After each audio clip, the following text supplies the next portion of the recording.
So today we are going to read about aggregate supply. So this consists of two terms. The first one is aggregate, which means whole. The second one is supply. तो supply पे हम already बहुत सारी videos बना चुके हैं, but just आपको एक definition दे देती हूँ कि supply क्या होती है. It is the quantity of a good that a seller is willing to sell in a market at a given price in a given period of time. It refers to the money value of final goods and services. Money value of final goods and services का क्या मतलब है? Value of final goods and services in monetary terms. Final goods and services का क्या मतलब है? Output. जो producer ने गुड्स एंड सर्विसेज प्रोड्यूस करने का प्लान किया है, आपको यहाँ पर उसकी वैल्यू चाहिए. उसकी वैल्यू किसकी इक्वल होगी? जो कॉस्ट इनकर हुई है आउटपुट को बनाने में.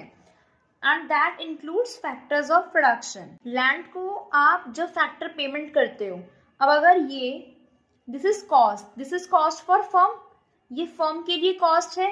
तो फैक्टर्स ऑफ प्रोडक्शन क्या क्या है? Land, labour, capital and entrepreneur.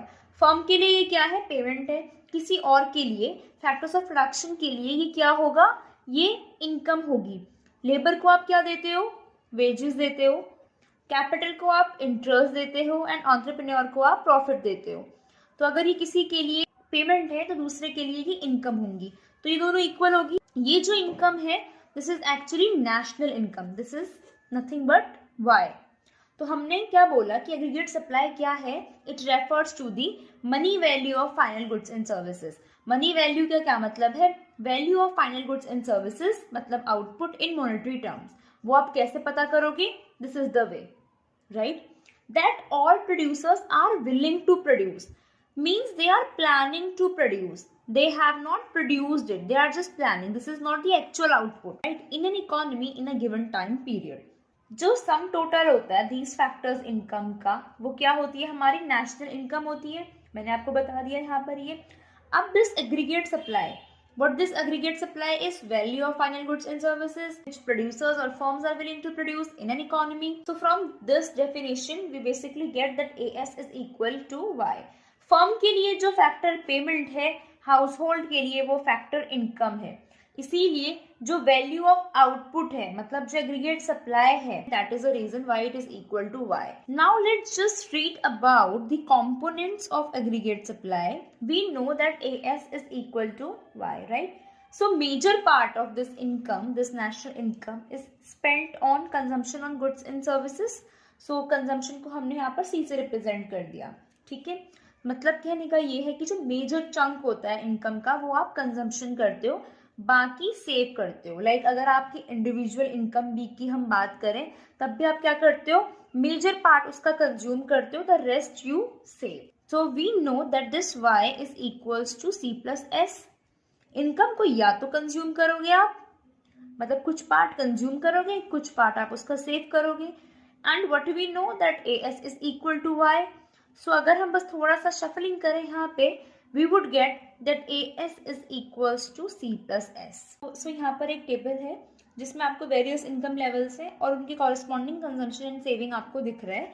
अभी हमने एक सिंपल सा रिलेशन ये देखा था कि A S is nothing but C plus S, और you can say Y is nothing but C plus S. तो यहाँ से आप ये निकाल सकते हो इजीली. आप इन दोनों को ऐड करो and you would get these results. अब इसको हमने यहाँ पे टेबुलर फॉर्मेट में देखा. अब हम इसको एक बार डायग्रामेटिक देख लेंगे. Income is measured along the x-axis in aggregate supply which is C plus S, or you can say income is measured along the y-axis. This is your y, which is income, like this y income. This is your AS, which is made up by adding C plus S. If you will realize that these two tables are exactly same, which means that it will be a 45-degree line. So you are seeing that this is a 45-degree line, which is not a real aggregate supply curve. This simplifies our analysis. That's why we have taken such example. So when the consumption and saving, like these two things, they are assumed to be linear. हमने linear का मतलब क्या होता है कि it is a equation in which the highest power of variable is always 1.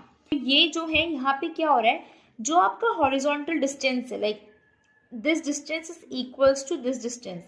Horizontal और vertical distance दोनों same है, इसीलिए आपको एक 45 डिग्री की लाइन मिली है. एंड आपने क्या देखा कि जो नेशनल इनकम है और एएस कर्व है, they are coinciding with each other. Now let's come to this table. यहाँ पे ये टेबल हमको ये बता रही है कि जब आपकी इनकम कुछ भी नहीं है तब भी आप 40 लाइक जो आपका कंजम्पशन है वो आपका 40 है। अभी कंजम्पशन कैसे है, इसका मतलब पहले आपकी कुछ सेविंग्स होंगी इसीलिए आप इतना कंज्यूम कर पा रहे हो। एग्रीगेट सप्लाई क्या होता है, it is like AS is equals to Y। तो यहाँ पे आप इसको चाहो तो आप डायरेक्ट भी लिख सकते हो, but it would be good to validate once, तो इसीलिए हमने इन दोनों को जब ऐड किया तो we would get the same thing.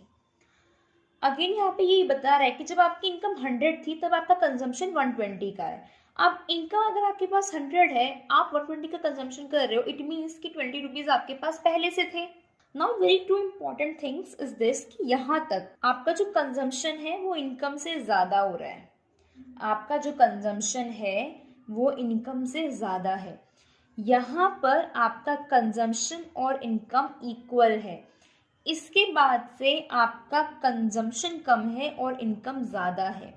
जब आपका कंजम्पशन ज़्यादा है और इनकम कम है तब आपकी सेविंग्स नेगेटिव जा रही हैं। ऑफ कोर्स सी बात है, जब आपके पास कम इनकम है और ज़्यादा आप कंज्यूम कर रहे हो, इसका मतलब आपके पास पहले से कुछ सेविंग्स है जिसमें से निकाल करके आप कंजम्पशन कर रहे हो। जब आपके पास दोनों बराबर हैं, इट मीन्स आपके पास सेविंग कुछ भी नहीं है, इसीलिए दोनों के दोनों बराबर आए हैं, राइट। यहाँ पर क्या हुआ, इनकम आपकी ज़्यादा है, कंजम्पशन आप कम कर रहे हो, इसका मतलब क्या हुआ, यहाँ पे सेविंग्स आपकी पॉजिटिव हो गई।